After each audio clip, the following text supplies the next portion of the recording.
এয়া দেখুৱাইছোঁ আমি মুকেশ আম্বানী এয়া ৰিলায়েন্সৰ অধ্যক্ষ মুকেশ আম্বানী অসমত পদাৰ্পণ কৰিছে আৰু মন্ত্ৰী পীযুষ হাজৰিকাই তেখেতক আদৰি লৈছে আৰু এয়া দেখিব পোৱা গৈছে ৰিলায়েন্সৰ অধ্যক্ষ মুকেশ আম্বানী এয়া এডভান্টেজ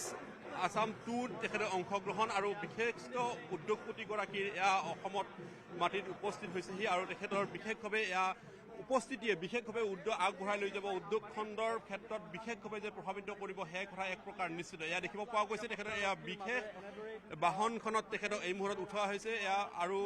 তেখেতে পোনে পোনে যাত্ৰা কৰিব খানাপাৰা অভিমুখে এয়া বৰঝাৰ বিমানবন্দৰত 9 বজাত উপস্থিত হৈছিল তেখেতৰ বিশেষ বিমান আৰু সেই বিশেষ বিমানখন উপস্থিত হোৱাৰ পিছত তেখেতক উষ্ম আদৰণি জনাইছে ৰাজ্য চৰকাৰৰ কেবিনেট মন্ত্ৰী পীযুষ হাজৰিকাই তেখেতক উষ্ম আদৰণি জনাইছে আৰু আদৰণি জনাই এয়া তেখেতৰ সেই বিশেষ বাহনখনৰ জৰিয়তে খানাপাৰা অভিমুখে এয়া ৰাওনা হৈছে এয়া দেখিব পোৱা গৈছে আমি দেখুৱাইছোঁ ৰিলায়েন্সৰ অধ্যক্ষ মুকেশ আম্বানী বিশিষ্ট দেশৰ উদ্যোগপতি আৰু তেখেতক এই মুহূৰ্তত আদৰি লৈ যোৱা হৈছে উষ্ম আদৰণি জনাইছিল বৰঝাৰ বিমানবন্দৰত আৰু বৰঝাৰ বিমানবন্দৰত